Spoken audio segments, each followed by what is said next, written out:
Let it be the first screen displayed. Proceed. Yes, sir. Yes, good morning to one and all virtually present here for the day 2 of AICT IST FDP. And herewith we have our eminent speaker, Dr. K.S. Chandrasekhar, who is currently the Dean, Faculty of Management Studies, University of Kerala, and Professor at IMK. He is also Campus Director of University of Kerala. He has more than 28 years of teaching, research, and consulting experience. He holds B.Pharm Hans from BITS Pilani, MBA with distinction from BSMED, Bharatiya University, and PhD in Management from Alagappa University, Karaikudi. He also completed 1 year CPET from Indian School of Business, Hyderabad. He has contributed more than rupees 157 crore through funding from Government of Kerala, DST, UGC, AICTE, SBI, KILE, etc. He held the post of Vice Chairman of Centre for Management Development, Government of Kerala for 3 years. He was formerly Registrar and Acting Vice Chancellor of University of Kerala. He has produced 54 PhD scholars. He has published 10 leading management books and 215 scholarly articles. He has traveled widely throughout the world. He has chaired and presented various papers in international and national seminars. He is also involved in structuring many innovative PG management programs like pharmaceutical management, public health and hospital management, energy management, etc. He has several awards being won like Distinguished Alumni Award in BSMED, Bharatiya University in the year 2019, Best Academic Excellence, Higher Education Forum in 2018, Devang Mehta Best Professor in Management 2018 and so on. It is a great pleasure for me to welcome you, sir. Now the session is all yours. Thank you. Thank you very much. Thanks a lot for a very good introduction, and I'm really happy to be part. I sincerely thank Dr. Vanitha Mani for giving me an opportunity to speak to all of you. And I know that there are people from different parts of the country who have assembled here for this 1 week long training program by AICT IST. Now, let me, because we have already had enough of time, so let me move on straight to my presentation. I think this is visible to all of you. Yes, sir, it is very well visible. Thank you. Now, one of the aspects which I would like to say, it could be scientific research, it could be social science research, it could be humanities research. Research has undergone several changes over the years. And what one was doing research in his 20s, at the time when he moves to somewhere in 50s, the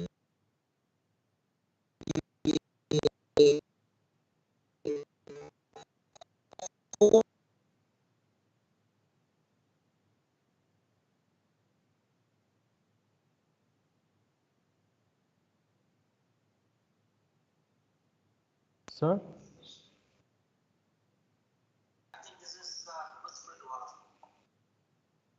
Sir, there is a little bit technical glitch from your side, sir.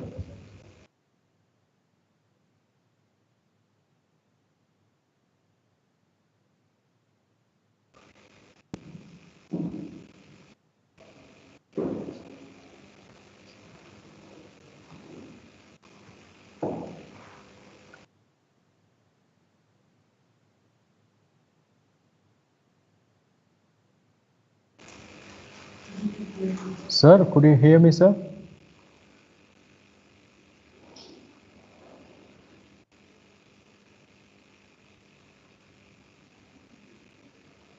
Sir, please do check your internet connection, sir.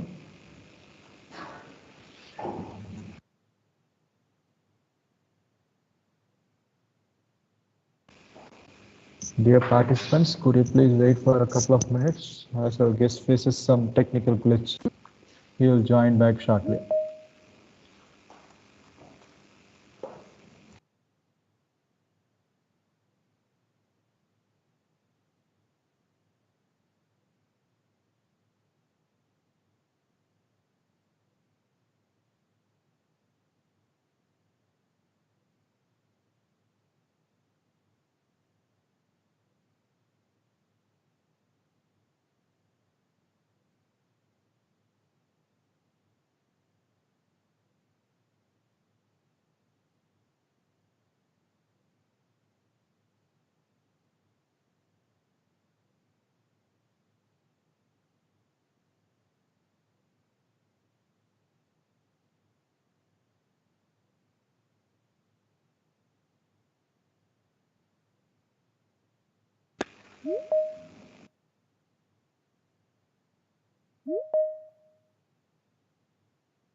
Dear participants, wait for a couple of minutes. Let our guest join. He is facing some technical glitch.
Dear participants, please do wait for a couple of minutes as our guest is facing some technical glitch. We will wait for his joining. Thank you.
Now you can see me. Yes, sir. I can see your icon, sir. No. What has happened is that I think the call dropped. Call got dropped in between. I don't know where I was. I have gone much farther. Okay, sir. Now, have you seen this? No, sir. Now I could see you only. Okay, then I'll have to now 1 second. I'll 1 second. Bring in, share. Okay. Now, can you see this? Yes, sir. I could see your screen. Now, did I speak on this? Yes, sir. That is Yes. okay. Yes, This sir. one? You can. Yes, sir. You can do from this. This from here I'll start. Okay. Okay, sir. Fine, sir. Fine. Yes, sir. Thank you. Thank you, sir. Now you can see, right? I think in between the call got dropped. That was a problem. Okay. Okay, sir. No problem. Fine. Okay. So please look at the number of universities which we could see across the world. USA for its size is having close to 6,000 universities. It is including public and private domain. Brazil has 2,800. Europe, put together Europe, 4,000 universities. And China has 2,688 universities. Why I have not included Russia is because Russia is more of a public funded university, so they are restricted in terms of the number. And a country like India has only about 1,000 universities, which close less than 1,000 universities. This is as per the latest record by the UGC. We have only 958. So basically, if you look at university research, what we are trying to look at is, it is basically the foundation of knowledge, which is in the tertiary sector. And I still remember when the Kerala University was started by the great king of Travancore. At that time, the focus was on research. And in fact, in order to appoint the first vice chancellor, the king wrote to Albert Einstein to be the first vice chancellor. That is the scenario with which research was planned. So it is basically the driver of innovation and is critical to the whole society, culture and economic fabric of the society which we are living in. If you look at one country which I always envy is Israel. It's a country where they have created innovations, and that innovations of the societies, and they have done extremely well. I may not be talking about Israel as of now, but this is the focus with which we can think about.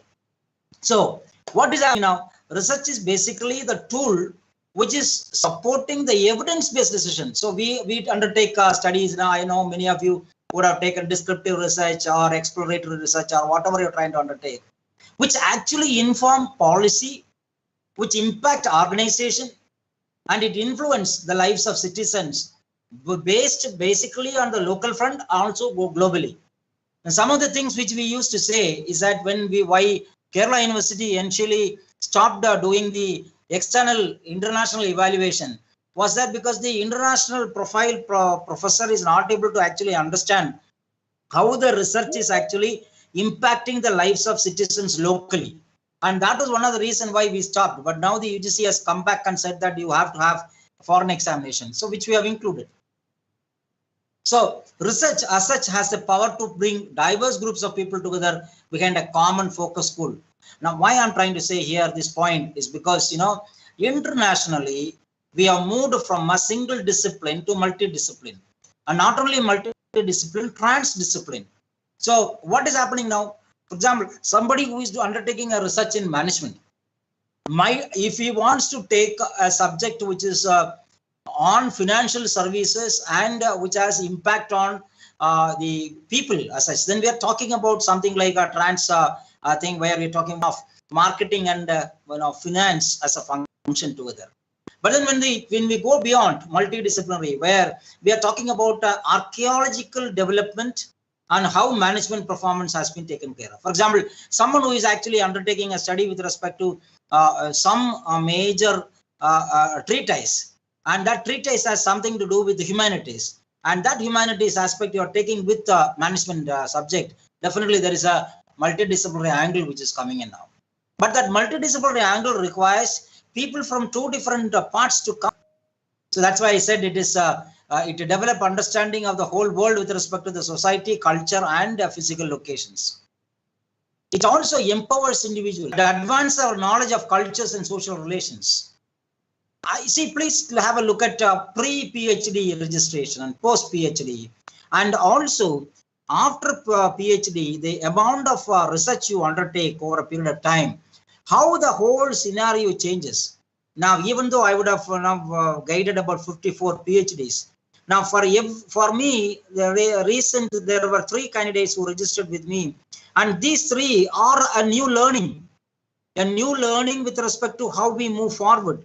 We are trying now more into using ergonometrics and how we are actually moving into developing models, and these models are actually helping the society at large. Definitely there is a change in what we are trying to look at. Every single individual bringing up a research topic gains a lot of knowledge for both the scholar and the guide, and in turn it provides knowledge to the society. Now let me go one by one. Each of the country, how they have been focusing on the research. One of the examples I take is University of Texas, which is basically a public funded university in US. It's very few because many are private universities. Now this university is at Austin, which is about a distance away from Dallas. And one of the things which I like to say is that any hallmark of any university is how your faculty have been awarded with global recognitions. 8 people, including alumni, they have won Nobel Prize from Texas University. And in all the departments, if you put together, there are around 3,000 faculty. 50,000 people are studying on the campus. These people are coming from. There are about 431 acre land they have. And because of the departments, they have different libraries. There are about 17 libraries, and similarly, based on the nature, there are about 7 museums within the campus. Look at Harvard, #1 university as far as QS ranking is concerned.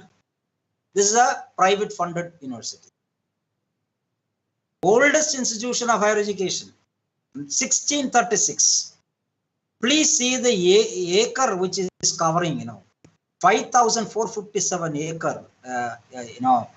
You require a vehicle to travel across. The 2,400 faculty members on regular basis, but there are about 10,400 academic appointments to support the faculty members.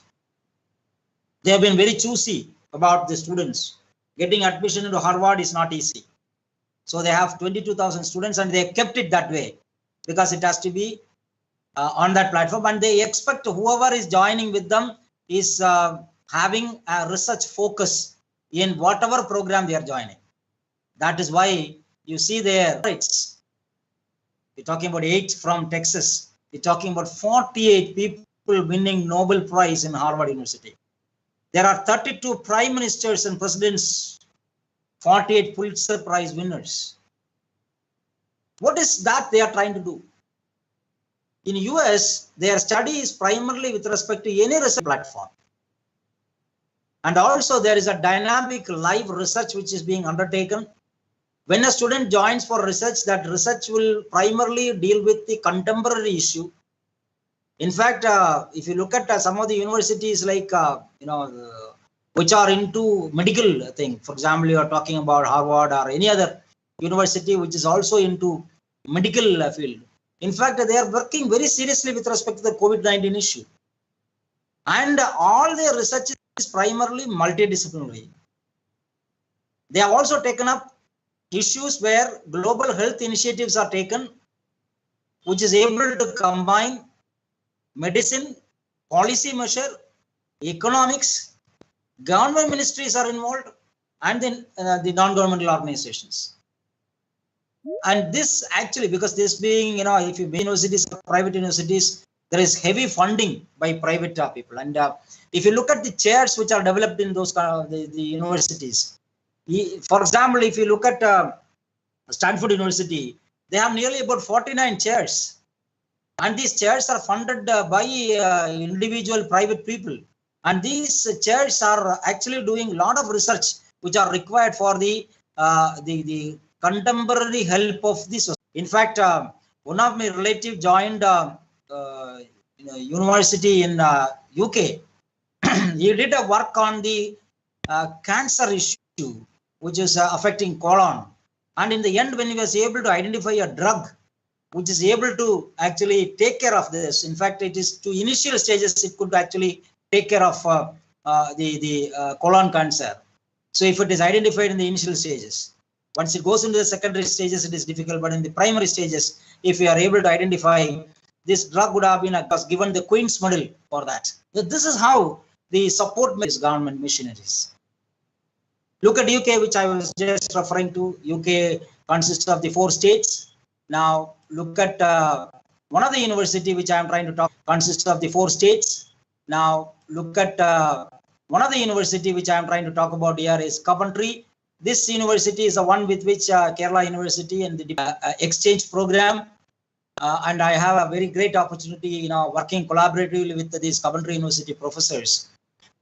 But one thing I like to tell you is that This university is rated one a very great opportunity, working collaboratively with these Coventry University professors. But one thing I like to tell you is that this university is rated one among the top 10 in terms of automobile and mechanical engineering. Now, one of the best this particular subject is concerned. Please see the research centers they have developed. Agroecology.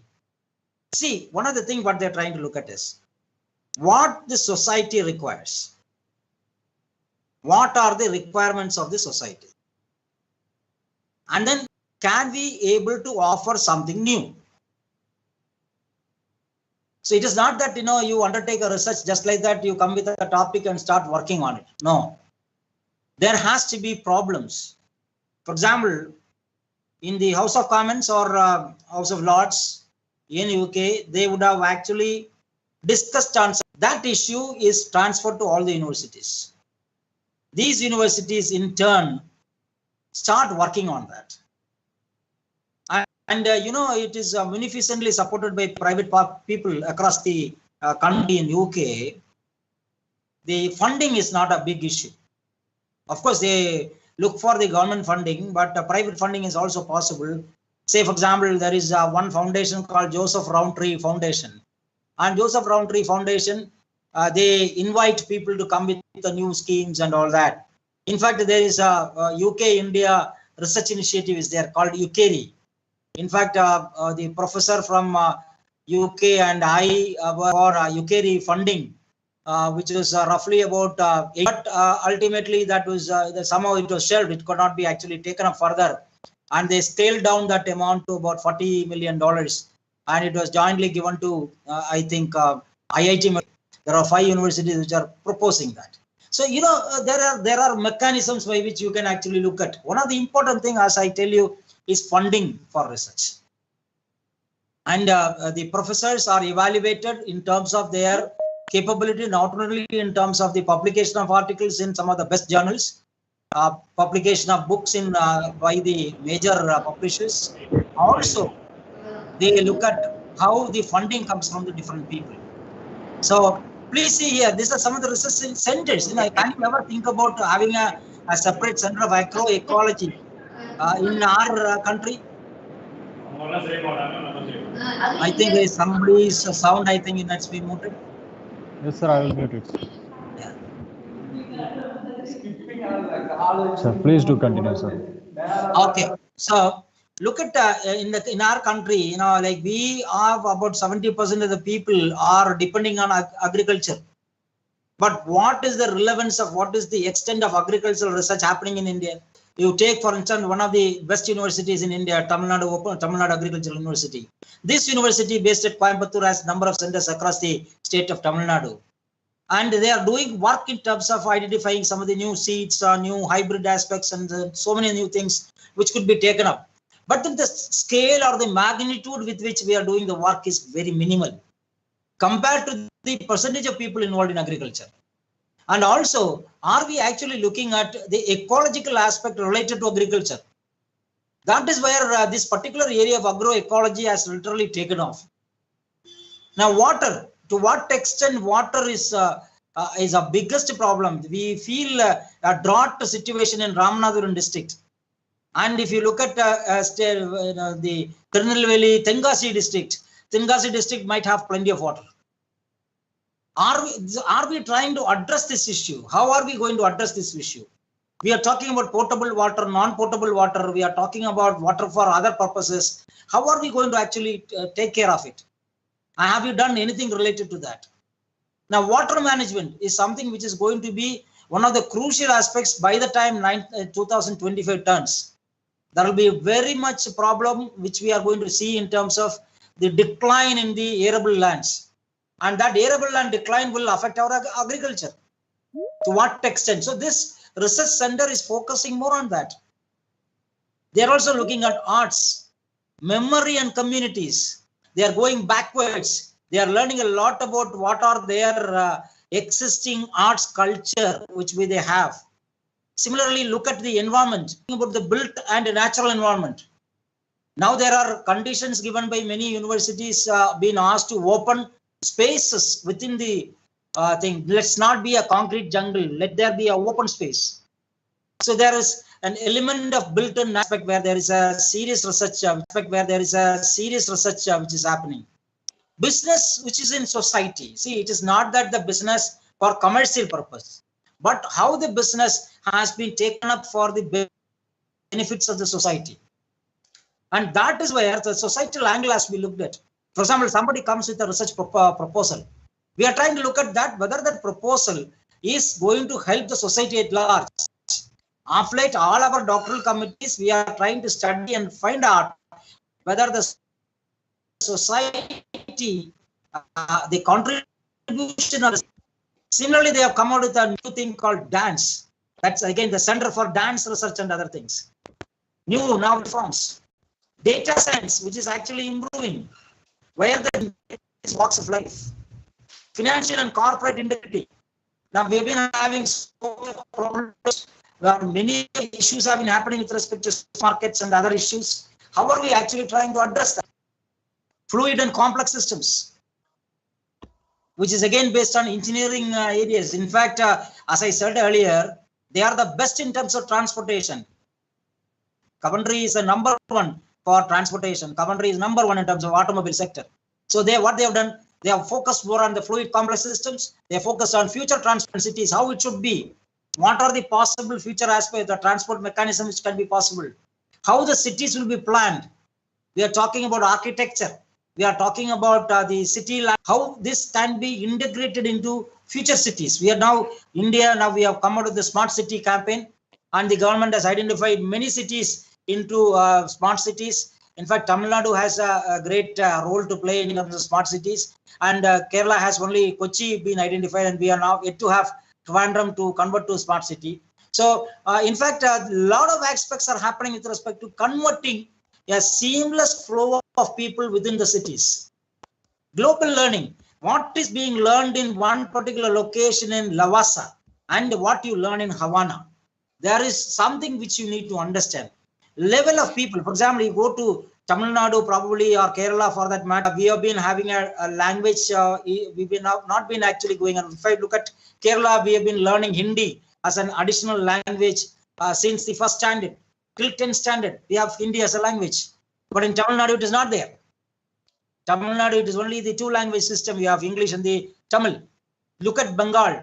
Bengal people learn Hindi and Bengal. And it is ultimately that they come to 7th and 8th standard only, they actually learn more of Bengali. And by the time they come to 10th standard, they actually learn everything in Bengal only.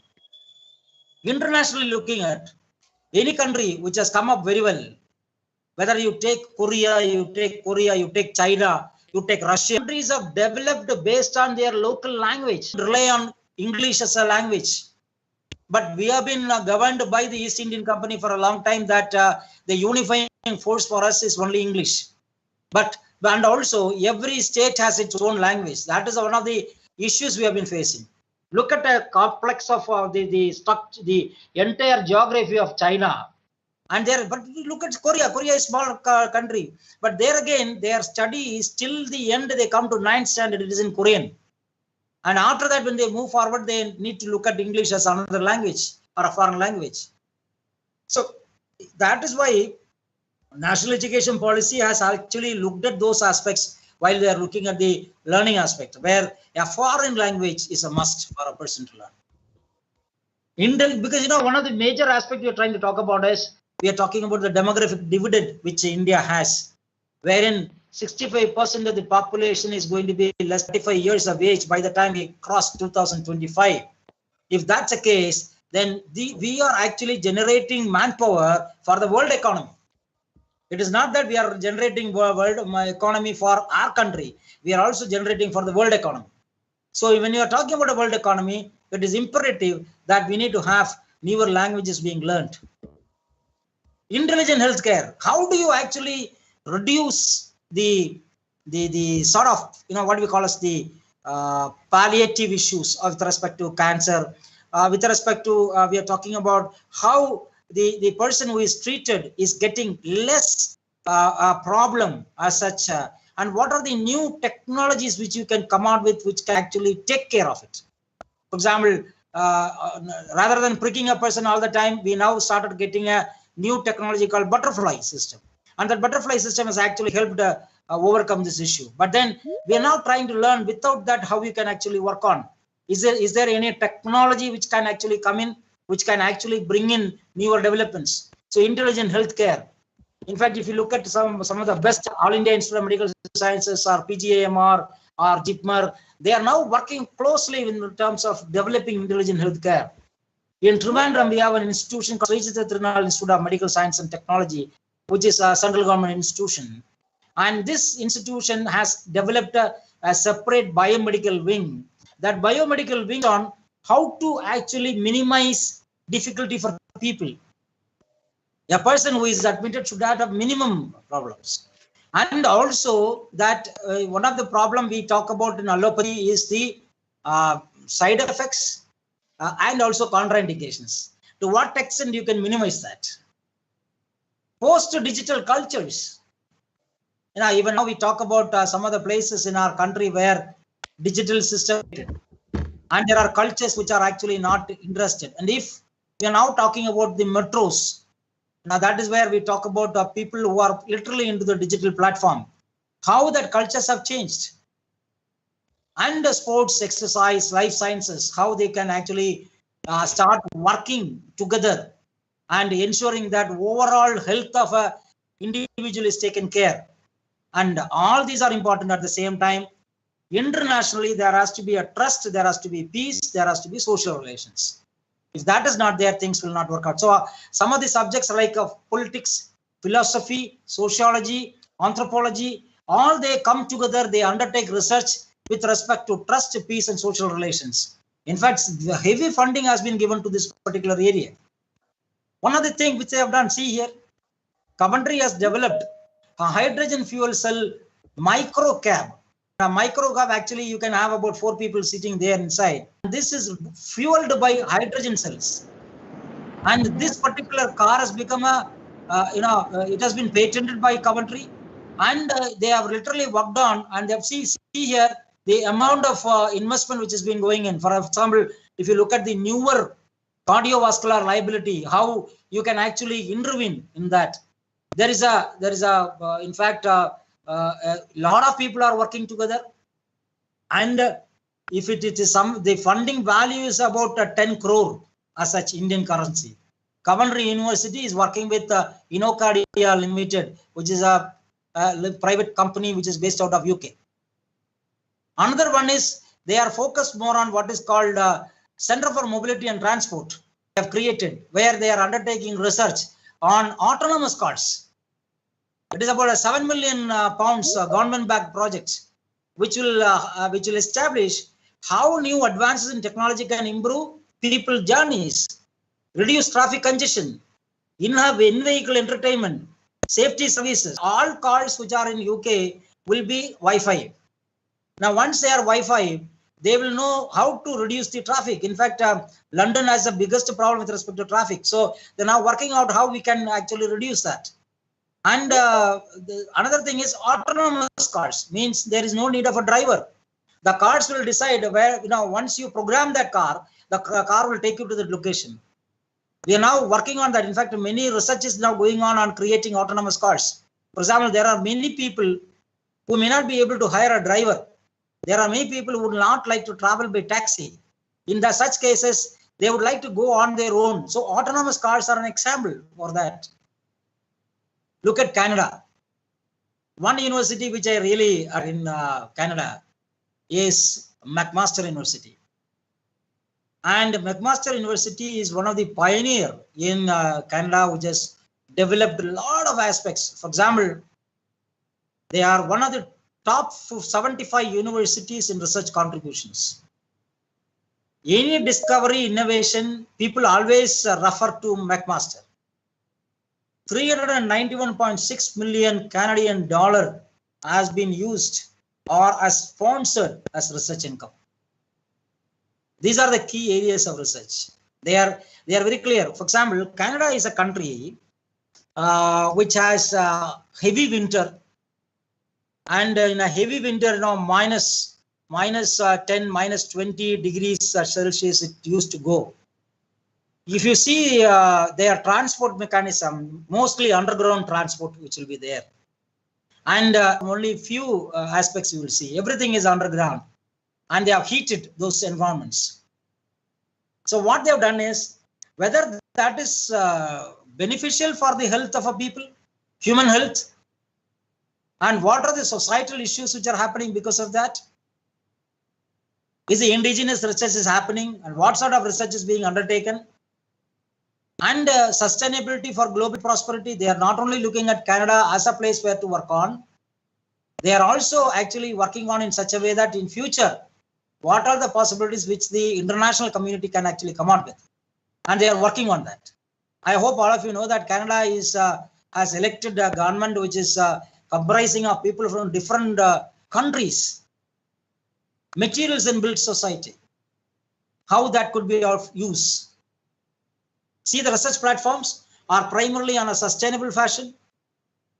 They also ensure that there is an inventory of all major research equipment and consolidate the same and make it available for use of people. And one of the things is that what they do, they understand. Unlike in India, where we don't have paid researchers. Even if there are paid researchers, paid external reviewers, people are not actually accepting that. Connect researchers with professional writer, paid external reviewers, and others who can assist in the development of high quality grant applications.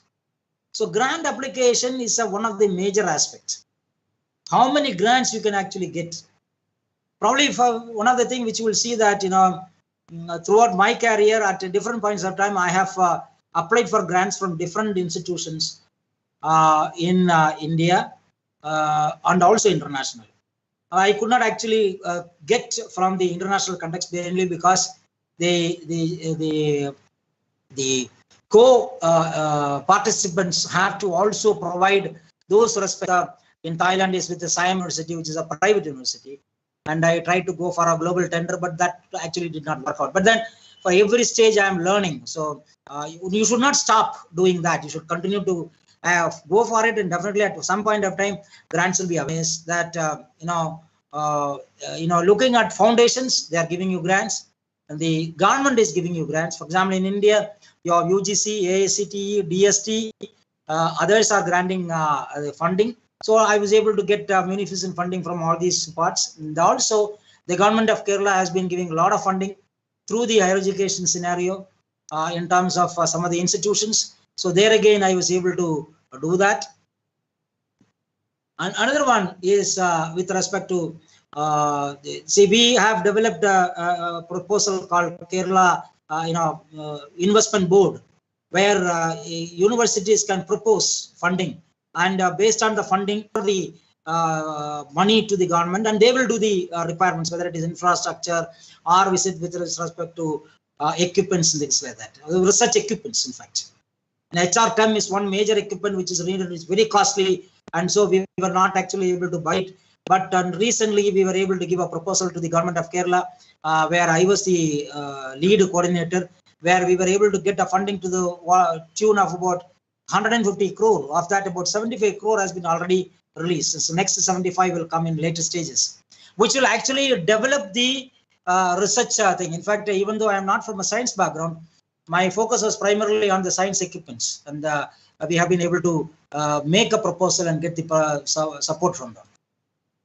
So similarly, see, McMaster is able to do, they have created a separate office of the vice president, which is in administration, which is actually looking at every stage of research and what is the cost involved, the funding involved, and all that.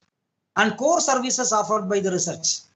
And they have what is called high performance power parity. They are somewhere very low. In fact, they have understood that this is a need for them to actually develop. I don't want to say about India because we are less than 1%. One university which I have always taken by awe is Lomonosov Moscow State University, which is a government funded university. Please see this university, which is established in 1755. Largest classical research university. They have termed it as research university. academic staff and 4,500 researchers. See, on a 1:1 basis, you have with academic staff, there is a researcher. 40,000 students, 5,000 international students from about 100 countries. 11 Nobel Prize winners. And 39 faculties cover virtually all area of research. They have not touched engineering aspect, but rest of the faculty have been taken care. Look at Japan. They ensure that anybody who wants to get should have completed 12 years of formal education. So they have 3 different sort of universities. You have specialist school, shorties, and final universities. 800 universities are there in Japan. 3 types of universities. National universities are 90, 100 public universities, 600 private universities. And these 600 private universities constitute 75% of the student numbers. And when you look at national universities, these are the universities which have been earmarked primarily for research. One of the university which is there, private university, is Waseda University. Waseda University was established in 1882. Undergraduate 13 schools, 22 graduate professional schools. 50,000 from across Japan or 90 countries worldwide. 400 institutions abroad, they have tie-up and they have Nobel laureates amidst their faculty. Please have a look at it. They have a metro station inside. And there are regular tours for the students to see what they would like to do. So there is an awareness created to the students on what they can learn and how they can utilize this university. This is how you can see the university. Plenty of open spaces and all these facilities are there. See here, Japanese and 10.6 billion research funds were received in 2017 itself. This is something unique for that country. In fact, they have been able to source funds from about 88 countries and about 418 international scholars hosted in that particular university. And 48 in terms of Fortune Global 500 CEO alumni from this particular university. And 1,541 language courses are there. This is something which you will have to actually learn from Japanese. Then South Korea, you enter the doctoral degree after completing master degree, bachelor degree, and they join the university. And so by the time you come to doctoral degree, you are mature enough. In the master degree itself, this person undertakes research and then moves to the doctoral degree. Now, why I'm trying to say is that for a country like South Korea, which is roughly about 95,000 square kilometers, if you take Tamil Nadu, which is about 1,30,000 square kilometers. See, 203 universities in South Korea. In Tamil Nadu institutions and other universities, 68 universities. 203, where are 203 vis-a-vis 68? Times Higher Education World University ranking 35 universities of the 203. Seoul National University is top ranked, number 60.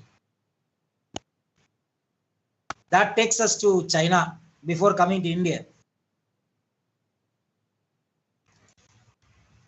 One of the top universities in China, Tsinghua University. See the edifice of that university itself. There are 20 schools, 59 departments, 3,500 faculty members, people who belong to China Academy of Science 54, engineering 40, postdoctoral, I am not talking about research, postdoctoral researchers 2,600 people, 50,000 people are there. What are the modes of research they have undertaken?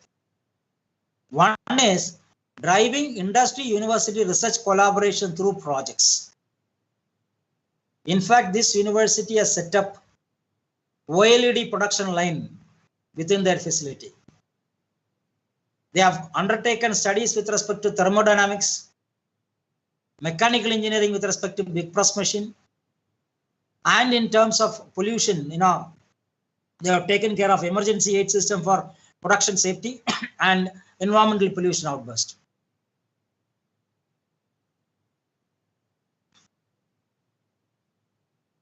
Then what they have done, University Region Scientific Technology Collaboration Funds. Means, in China there are many regions which are there, and these regions also fund which are basically region centric. So setting up scientific and technological collaboration funds with regional government. Singhua has also endeavored to set up several R&D industrialization bases. Another one is establishing industry university research collaboration offices. It is better utilize Singhua and its partner cities' advantageous resources to reinforce their technological collaboration and to accelerate the partner cities' innovation and transition development. And they've been very clear in terms of what they want. See here, these are the other aspects which these people are doing with respect to research. Alliance for International Science and Technology Collaboration. Joint research centers with the big companies like Toyota, Siemens, Boeing, Microsoft, and Samsung. Joint research projects. Center for Knowledge Interchange with overseas enterprises.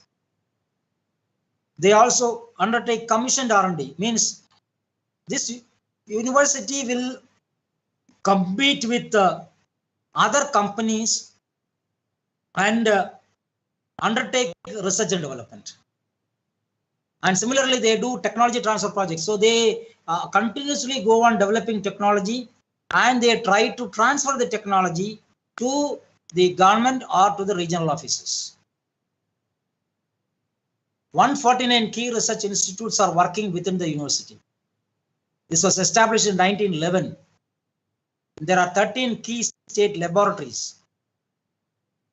See, the faculty in humanities department, they received 735 projects with a funding of 200 million yen. 13 national social science key projects and 3 key projects for philosophy and social science research, supported by Ministry of Education. So this is, always we feel that social sciences may not get the funding which is required. But I say of late, because of the area being narrowed down, and we are talking primarily from the perspective of multidisciplinarity, humanities, social sciences have actually become intertwined in all these aspects. For example, if currently look at the COVID-19, the University of Kerala is now doing a lot of researches. One of the research where I am also supporting the aquatic biology department is in terms of how the aquatic marine products are taken care during the COVID-19 issue. And because of that, what social issues are there with respect to people. And I am only a minor partner to the study, but we have created a multidisciplinary research foundation there. So one of the biggest point China has done, last 2 decades, in a matter of 20 years, they have kept science and technology at the core of the developmental military strategy. 2.2% of the GDP on R&D. Closing on American R&D, and it is clocking over 17%. It is actually almost touching more than American R&D. That takes us to India. Finally, we are in Coimbatore. Look at Bangalore. Having looked at all these universities, the best university in India is IISc. How many faculty are there? What is the number of students? But of course, we are going ahead doing patents. 311, but in fact, China is outsmarted us in terms of patents.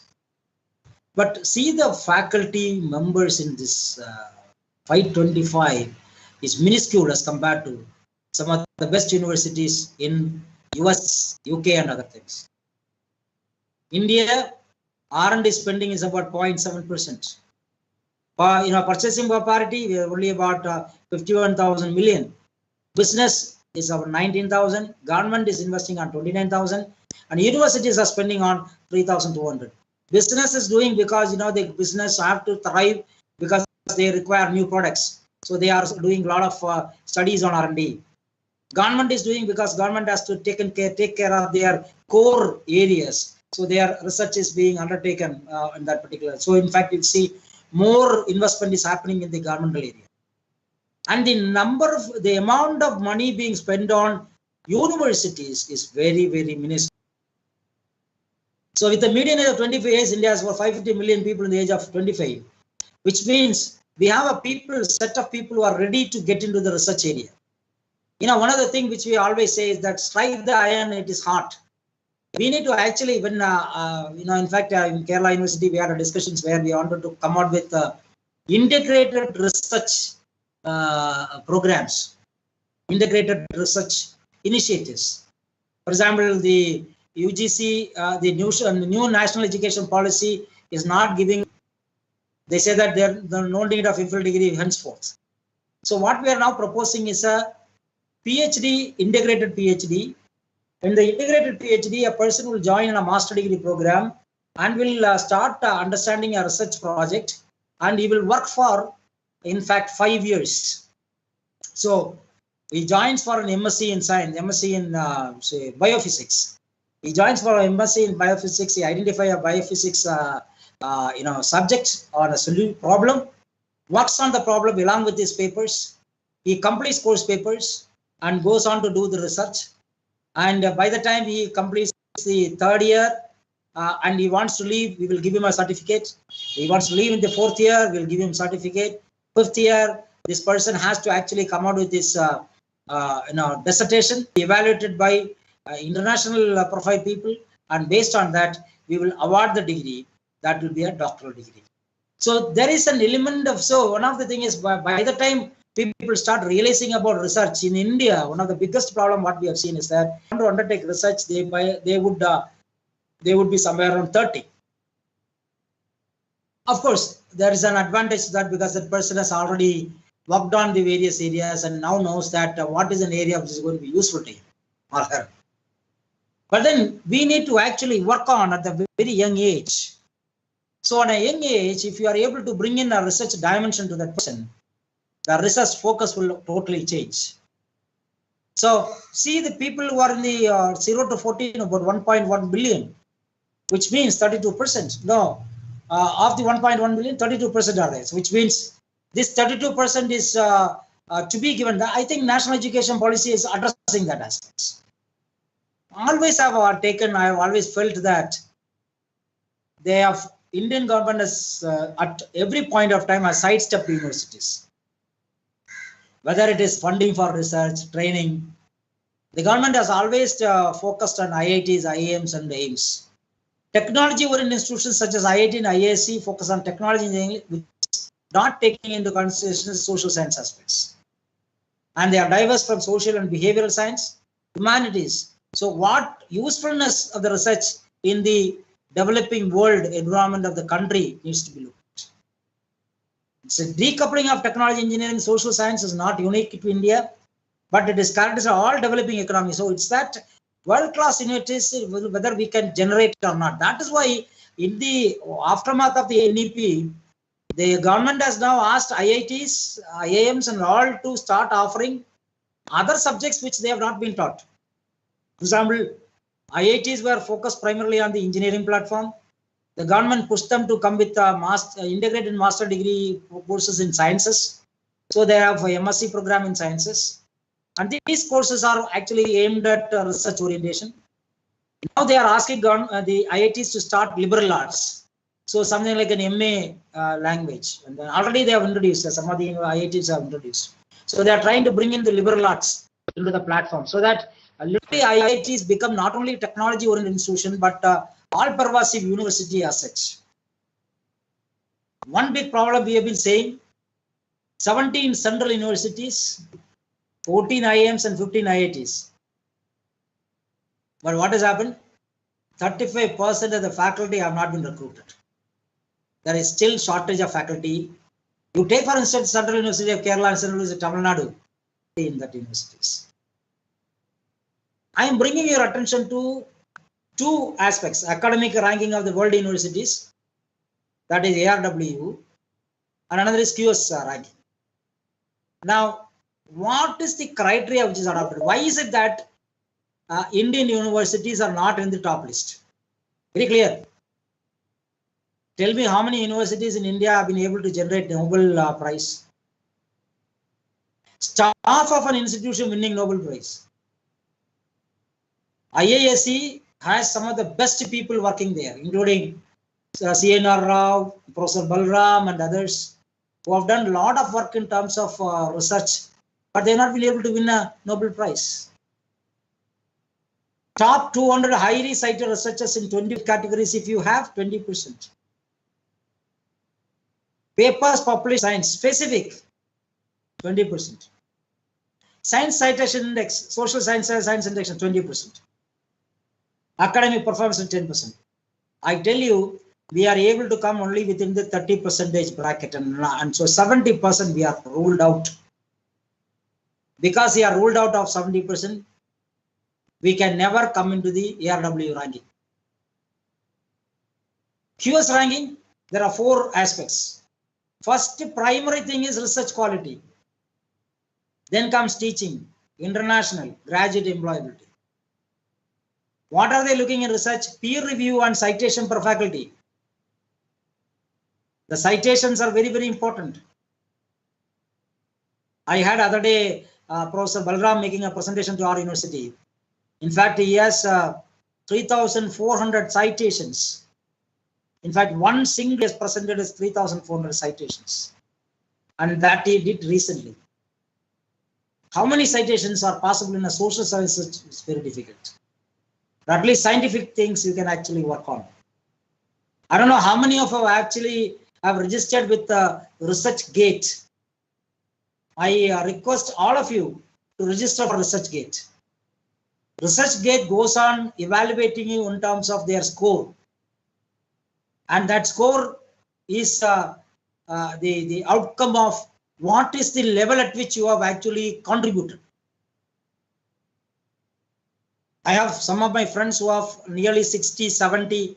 You look at US university professors, they are touching 200.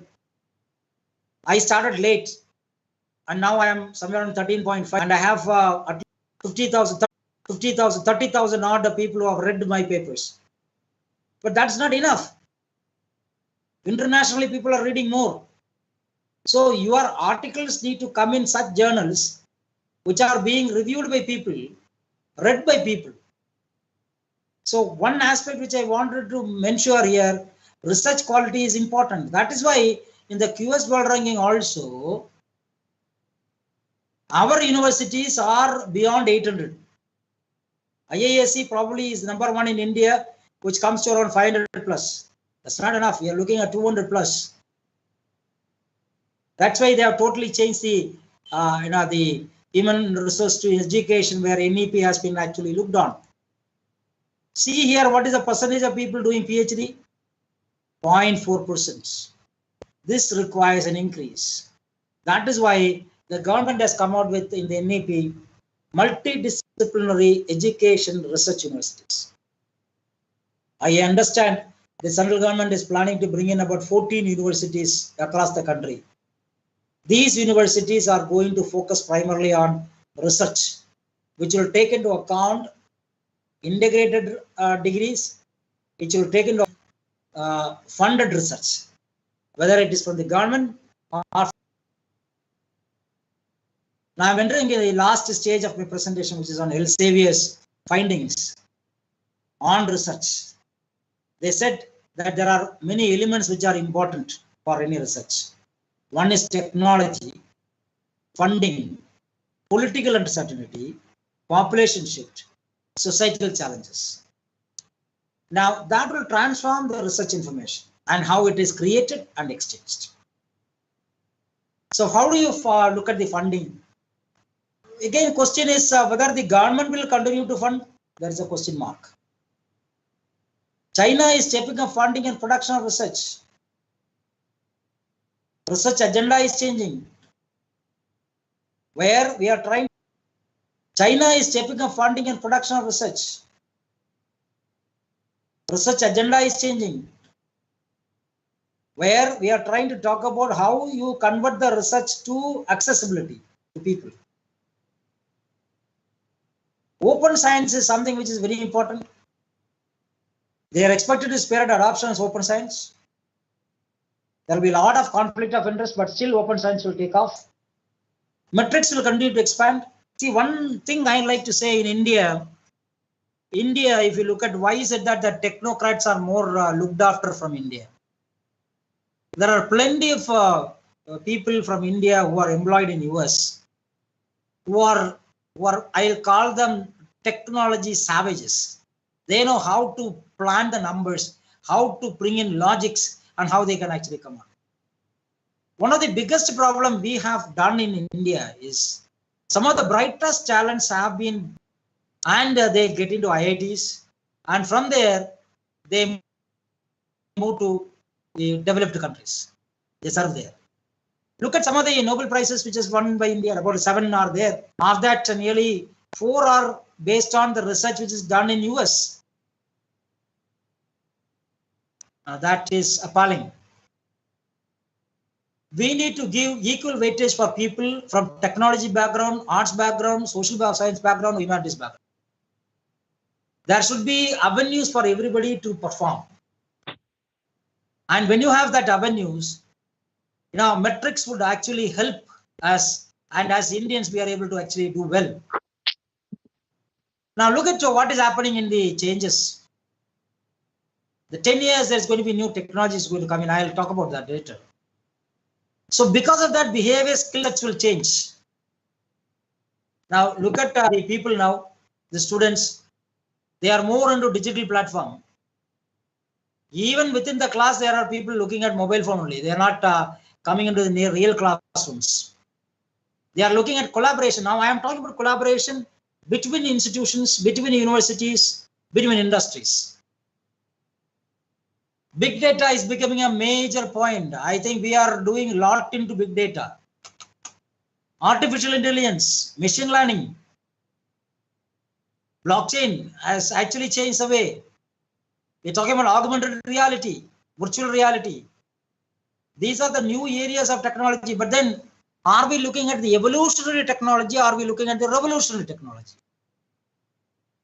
Another thing is publication in journals. Article structure is evolving, new forms will become the norm. Measurement system will become even more critical. I still remember one of the Scopus Index journals, which is a non-paid Scopus journal. I remember having sent my paper in the year 2018, and they are actually doing peer review. I have completed 3, and they are still not satisfied. I am reworking on that. I understand that they have given me a probable publication is 2021 March. I am really surprised. How people then the government university is asking how much you have published a particular year. Are we actually, by that system, are we actually doing justice? Courses will diverge from lecture focused model, no doubt about that.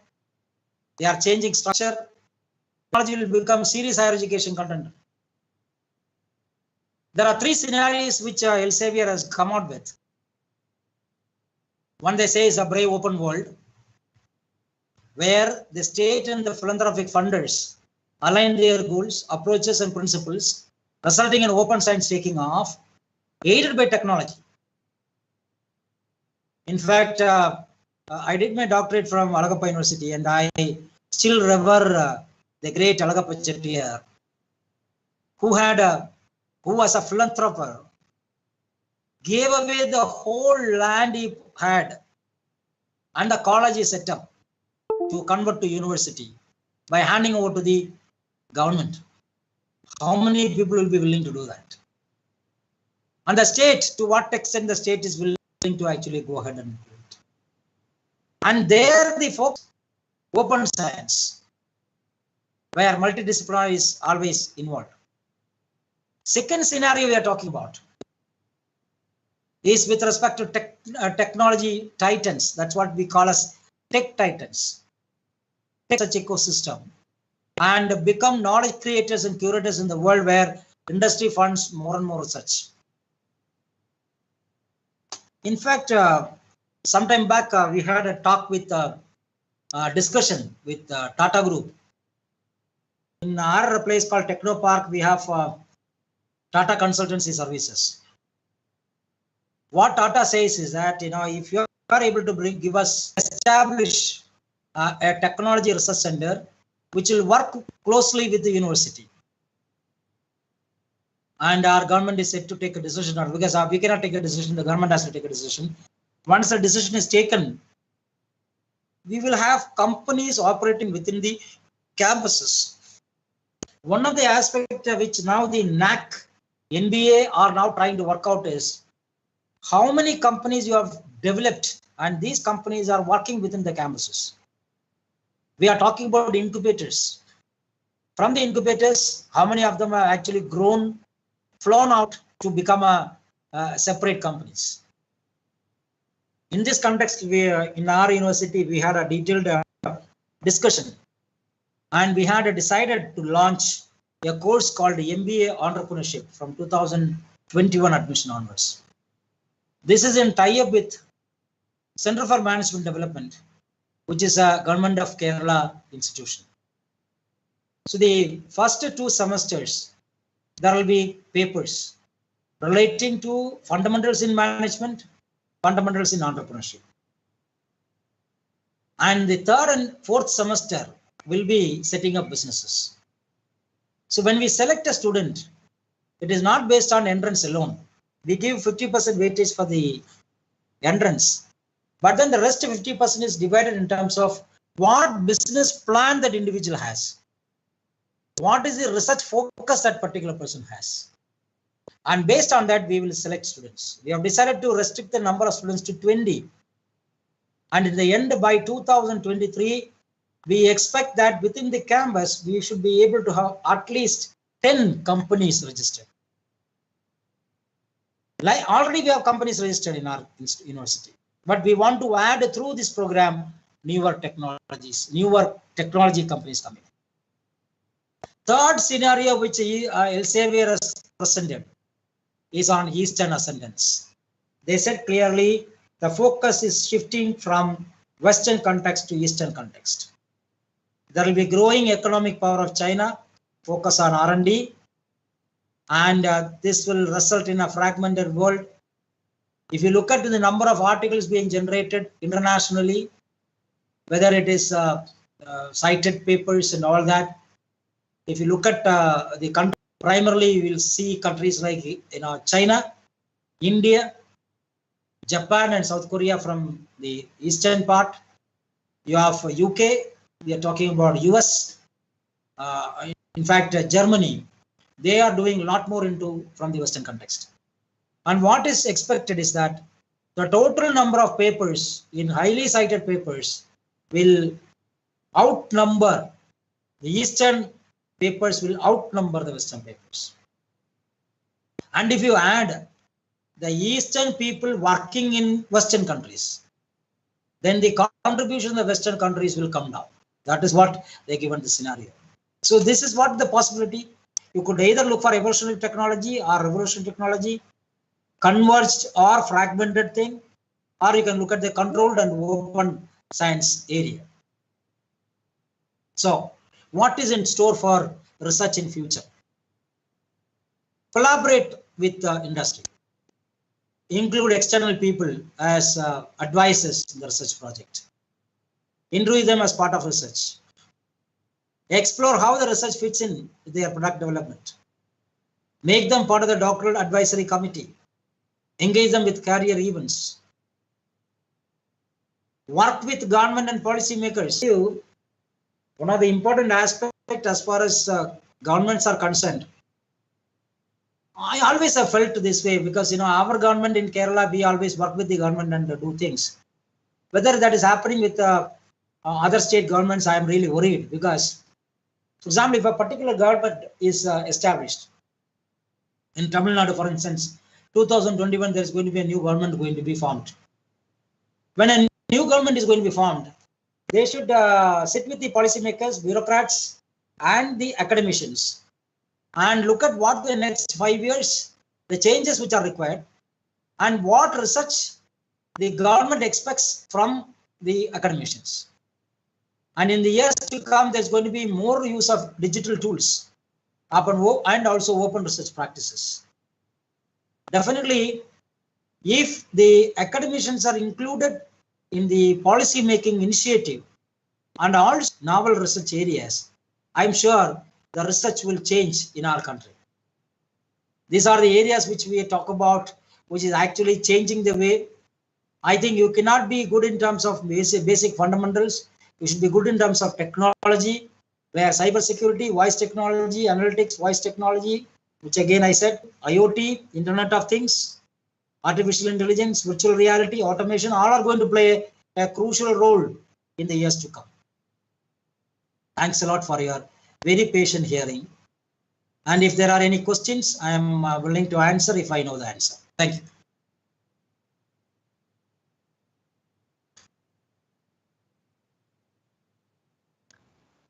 Yes. Yes, sir. I think in the chat box, if there are anything. They'll start posting, sir. Yes.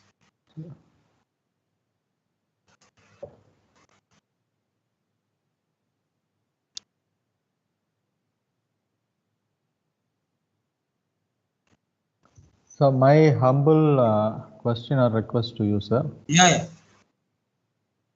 When it comes to research, especially in our nation, or we could also take regional people, especially Tamil Nadu people, what happens is, according to my experience, as they are unemployed after post-graduation, they join PhD. Correct. So when they finish their PhD, they are half-cooked researcher who never learnt about what research is or who don't know what a research paper is. Again, these people, they are pushed into teaching field, teaching and research field, where they don't have enough time to explore what research is again. Okay. And again, the problem continues, like they are asked to publish research papers in a very meager time. They are not allowed to do proper research. Again, the product comes out to research is useless. Yeah. I'll have you completed? In 2017, sir, I did my PhD in Vellore Institute of Technology. PIT. Oh, very yes. good. Yes, sir. Under whom you completed? I completed under Dr. N. Sundaram. Sundaram. Yes, sir. I've been there. I came to your university for one of the VIOS examinations. I still remember that. Okay. It was good. It was good. And in fact, Mr. Sriram, right? You are Sriram. Yes, sir. Dr. M. Sriram. Yes, Dr. M. Sriram. So I'm extremely happy one way, but at the same time, I'm melancholic because the research outputs are not in tune with what we expect. That is there, no doubt about it. Yes. That is why I think the new national education policy will start addressing that. But yes. One other problem what we are seeing in that government has come out with a new scheme saying that from 2021 onwards, any position in college or university, one has to have a doctorate. Now the clamor for running behind and completing doctorates will also increase, but without meaningful output. That is the problem we are now facing. Now, state and the central governments have to now seek very seriously funded research projects only. For example, if someone comes to do a research, the research should be funded. It should be, for example, if somebody wants to do a research in augmented reality, that person should work closely with some of the technology giants, work with them and come with a new scheme and then propose that. In the doctoral committee, the company will also be part of it. Not only with academicians, industry participants. Then I think there will be meaningful result which will come out of it. It is not that we just simply come out with the research and output, which is not going to be useful as such at all. That's why I'm saying that when I did my research is long back, and now what is happening now with respect to research, there is a lot of change. That's why I'm trying to say that I am learning every time I'm undertaking research. I am learning a new area. For example, in the virtual reality area, we are working on retail information system. We are now working on the retail information system. We are working with one of the retail giants on research. This is something which is going to change in years to come. Not that every institution will be able to undertake that, but when you have created a credibility as one of the top 30, top 40 universities, and when you project and make presentations on paper for grant, companies will come forward. Once they come forward, they will be able to. I don't think in the year, at least for next 2 years, the companies will actually give you grant because of the COVID issues. It will take some time. Once that is overcome, they need to survive, and this survival is possible only by research. I have shown you a micro cab which is developed by hydrogen fuel cells from Coventry University. Excellent vehicle, and they are working on autonomous cars. These are something which industry is also very serious into it. Government is willing to contribute their share.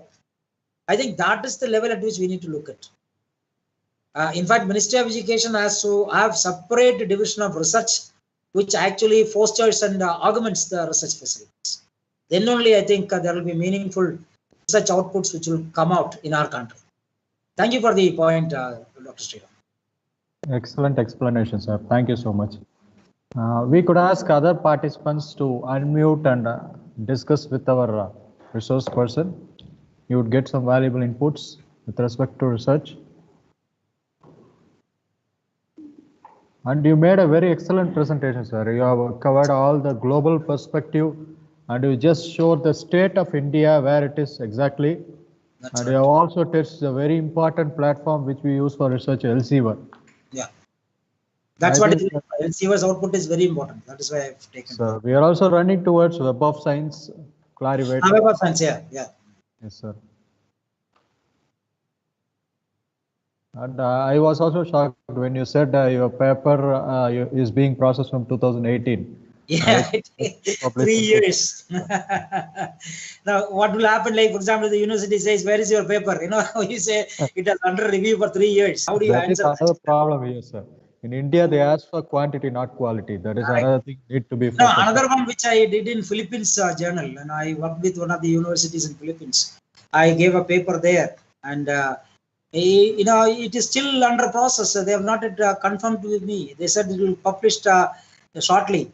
I have not yet got it. Okay, sir. Is there any specific reason for too much delay, even to acknowledge? It is no. That is because, you know, they have so many such requirements. So they are picking. So their committees will come together and they pick the papers and they assess whether that is of significance to that particular journal's objective. So it will take time. So I will not, criticize any of them, whatever they have come up with. In our department, we have a journal called Management Innovator, which is published biannual, which is again a peer-reviewed journal, which has already been approved, sent for approval to UGC CARE. Now, this particular journal, we also very careful because, you know, we have published those who have sent for 2019. We have published now 2020. 1 year time it takes. Why? Because when you are being planned to go to Scopus Index, you also have to look at the peer review. You have to look at all these aspects, and finally only this will be accepted. So my aim of this particular journal is to get into Scopus. So you need to really work hard on that. Moreover, by many reviews, the product will come to its best, I think. Correct. Yes, sir. So any questions? Any other questions here? Yes, good morning. Can I move forward? Yeah, why not? Good morning, sir. My name is Lakshmi. I had a blessing to do my PhD under you. I hope you remember me, Lakshmi Vijayan. Yes, sir. Okay. Where are you now? Yes. I'm in UAE, sir. I'm in Sharjah. Yeah, you are in UAE. That I know. Yeah, fine. Yeah. You are still in UAE, right? Yes, sir. I'm in UAE. Yeah. So, sir, I am into academic writing now. So I am giving writing support, not the analysis support, to Arabs here who are coming next to me. So what I found is that the way they are approaching their research, they all are professionals, but the way they are approaching the research, as somebody was mentioning here, like when as we, especially a student, when I was doing my PhD, I didn't know research. I landed up in front of you, and you taught me what is research, how should I move forward, all those things. But here they have a precise plan, what they have to do, Okay, they are incorporating different things like life projects. Right. That's Yeah, life projects, the projects which are there in session, phase, just landed phase, and they are identifying the challenges of that particular project, and they are doing the research, and they are trying to complement their organization what they are working in. correct. So the case study, the mixed analysis methodology they are following, the case study they are incorporating, and more than that, they are incorporating the ways to come up with. That is also rarely we can find in, because I'm not sure about the current trends over there. But when I was doing there, the models, coming up with models, it was really rare. Right. So yeah, so these all things, how real contributions, at least not to the society, at least to the organization where they are working in, I can find it here, the output. Yes, sir. No, that is a difference. That everybody has moved away. Like, see, what you see now UAE is that what we were, the same platform we were there in the initial stages. But if you look at the progress in India is much faster, no doubt about that. We have moved, as I said earlier, as of now, any research output which is happening now has to have ergonometric techniques and model creation. We are now working seriously on that. So any doctor committee, we are sitting, we are trying to find out whether if you don't come with a model, so that is the level at which you are now working. So that this will give a quantitative as well as qualitative focus to the candidates. And ultimately, the candidate goes out of with a PhD. That person is good enough to adjust to any environment. That is what we are looking at. See, you are. I remember. I think you are from Mavelikara, right? Basically from Mavelikara. Kottarakara, sir. Kottarakara. Sorry. Yes. So from Kottarakara, you came to Trivandrum. You did your research, full-time research.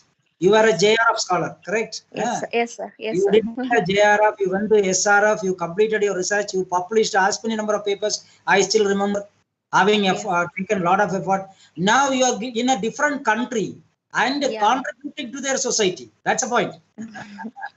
That is what a research should come out. It is a global outlook is, and at the same time keeping the traditions of the basic foundations of research intact. Definitely, sir. What you have taught me, how to be down to earth, how to be humble, humility, all those things I learned it from you, sir. And whoever I'm meeting, I'm telling about you. Like my professor, he taught me all these things. That is really an amazing. It was a blessing actually, to do research under you, and I still appreciate it, sir. All right, thank you, Lakshmi. Thanks a lot for your very, very good words, and I'm extremely happy to hear from one of my old PhD scholars. Thank you so much.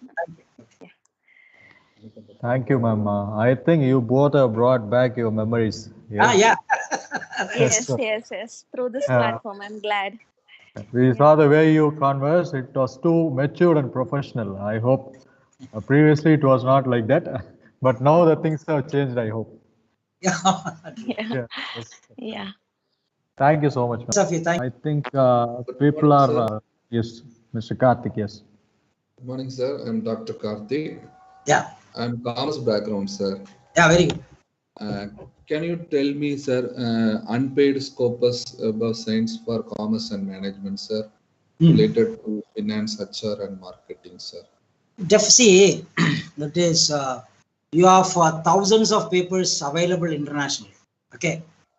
And of the thousands of papers, there are many papers where if you find the impact factor above 4, not that the impact factor given by that particular journal, it is by Thomson Reuters. You have to get into the Thomson Reuters, you have to find out what is the impact factor, and once you know that it is above 4 as an impact factor, you have all the right to get into that journal and publish. And these journals will not charge you. They will charge you for what? The professional fees, but that professional fees is not big. And that any journal in order to survive, they might do that. But that professional fees is the fees which you're going to pay. But still, your papers will be published. For example, I'll tell you one. We have a journal in India itself, Indian Journal of Pharmaceutical Education. That journal is a Scopus Index journal. Now there, if you are to publish, now there you are a commerce man, but within the commerce, for example, if you are trying, for example, pricing strategies are cost-related strategies, and how that cost-related strategies are influencing the pharma industry, or you select certain companies which are actually influencing that. You work on that and look at IJPE and get to their guidelines, work on that article as per their guidelines, and then submit it for their review. It will take 6 months time frame, no doubt about that, for the review. And it will take sometimes if they feel that it is not in their objective, they will immediately reject. I have had hordes of articles being rejected. They say, no, it's not in our purview. We cannot accept it. Rejected.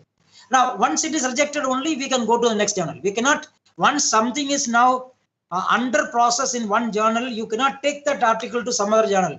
One of the biggest problem we people face is that we just like that give our journal to many article to many journals. No.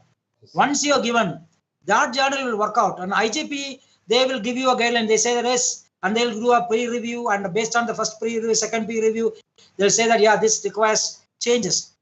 There is another journal, like, for example, now we are working, I am also editorial board member of Journal of Management. Now this journal, IJMT, this IJMT is working seriously to get listed in UGC as well as Scopus.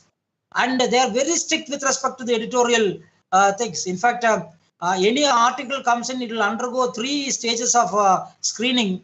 And after that only it comes to me for editorial assessment. And once I do the assessment, I've been there for the past 3 years as an editor there. And it is a tough task for me as an editor to do it. For example, if an article comes, that article, I first go through a cursory look. It will take about 2 days for me to actually have a look at it. And probably the 3rd and 4th day only I'll actually have, again, and I say 3rd and 4th day, it's a time when I get. And finally, my evaluation report will go to them. And that will go probably after about 1 week or 2 weeks. And I tell you, all these editorial things which we undertake are not remunerative. We are not being charged. We are not charging at all. We are doing it for the society, for people. But of course, they are professional thing. They might charge somewhere, that is there. But then there are a huge number of unpaid journals. And what I suggest is you go to the UGC CARE. And in the UGC CARE, Pune University, you get in. There are group 1, group 2, which is mentioned there. The group 2, you have the Scopus Index journals. So once you get into the group 2, automatically you are taken to the Scopus journals or Web of Science. And once you get in there, you'll get the list of journals which are coming in there. From there, you can actually identify which are unpaid, which are paid. Is that clear, Dr. Karthik? Yes, sir. Thank you, sir. Sir, my small doubt, sir. This is Sriram. Sir, as you said, when we get into UGC CARE list group 2 under Scopus, it is directed to scopus.com. Am I right, sir? Yeah. You will have to get in. Yes, sir. Doesn't mean that all the journals in Scopus are under UGC CARE group 2? No. They said all those which are approved in Scopus are in the UGC CARE list. Okay. If your article is in Scopus / Web of Science, it could be in International Journal of Transportation. It is accepted as a Scopus journal. Okay. Irrespective of what discipline you are in. Okay, sir. You could even publish in, say, Journal of Anthropology. And Journal of Anthropology is approved as a Scopus journal. That Journal of Anthropology is accepted as a Scopus journal for publication and career advancement. Okay, sir. That is very nice. Ultimately, what government now says is, UGC says, is that at least cultivate the habit of publication in Scopus Web of Science. Probably in another 5 years down the line, the same UGC will now say that now you restrict it to the business domain or technology domain. But what they want, more number of articles being generated in Scopus, so that internationally Scopus journals of Indian publications are there. That is what they want. Okay. What I like is in near future, it should be like this. Every journal should be unpaid. Yeah, it has to be. It has to be. Then the quality might increase, I hope. Yeah. And it will be more difficult to publish. Yes. That is the fact, sir. We will get only the good product. Correct. More difficult to publish. People like yourself, if you are in editorial board, you will just look upon only the. I'll tell you one thing. Even though wherever I am there as a editorial board member, I have never ever taken bias or favoritism towards any of my scholars or my friends. I have gone by the editorial policy and I have accepted what is given there.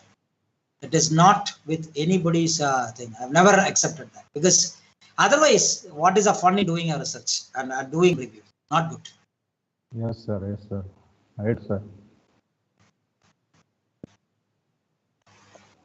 Okay. Yes, sir. I request participants to discuss with our resource person to get valuable inputs.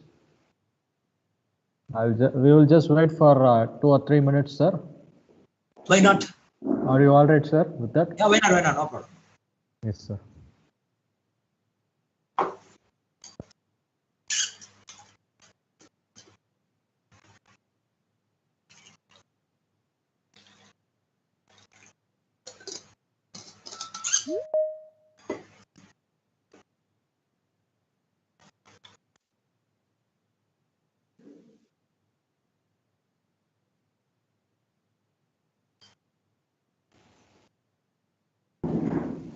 Sir, I think apart from clarifying doubts, people are feared, I think, apart the inputs we have given. No. Right should time. not. That's not. No, sir. It is a right time for us to think where we are. That Exactly. is true. That is true. So, there should be someone to push us further to think us in a qualitative way. So we could do something to this field, or this academia especially. At least once in a lifetime, we could come out with a very better product. To do a soulful, real research. Absolutely. I think we had that feel when we attended your whole session. Thank you. We got many inputs which were entertaining and motivating as well. Because now I could understand where I stand. Now I am thinking, what should I do further? With respect to how the content should be created and where we should send that content exactly, where it should end up with. Correct. So as what you do in marketing, you should also be a target based only. You should go for articles. And don't journalists don't go for blindfoldedly attacking journalists. I think in Scopus there is a possibility we could put our abstract and it would suggest, yes. Correct. Easily you can say. Yes, sir. Yes, sir. And Scopus Elsevier is conducting many conferences, virtual conferences. Number of workshops. Yes. I used to attend those conferences and I used to learn many things where they tell how to proceed properly with Scopus. No, not only them. Clarivate is doing, Cengage is doing. Yes, so they are doing number of They are doing some national Asia training. Yeah, Asia training.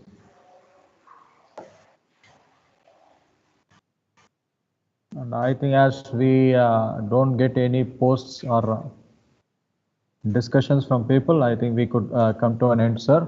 Fine. It was an amazing experience being interacted with you, sir.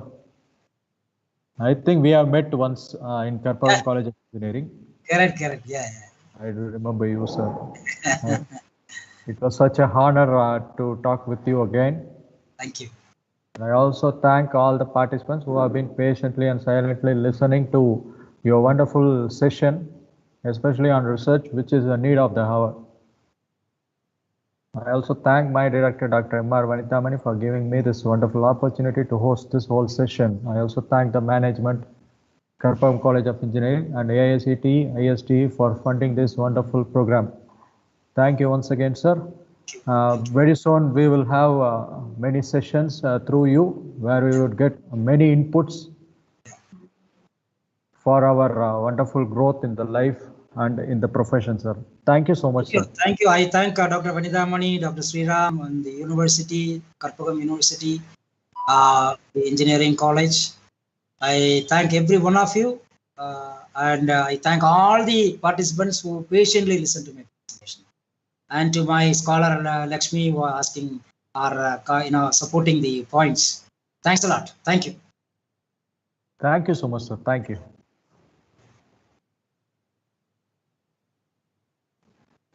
Dear participants, please do come back to the next session by 11:30. Join with the same link. Come back to the next session by 11:30. Sure, sir. Yeah, thank you, ma'am. Thank you so much. Okay, bye. Yes.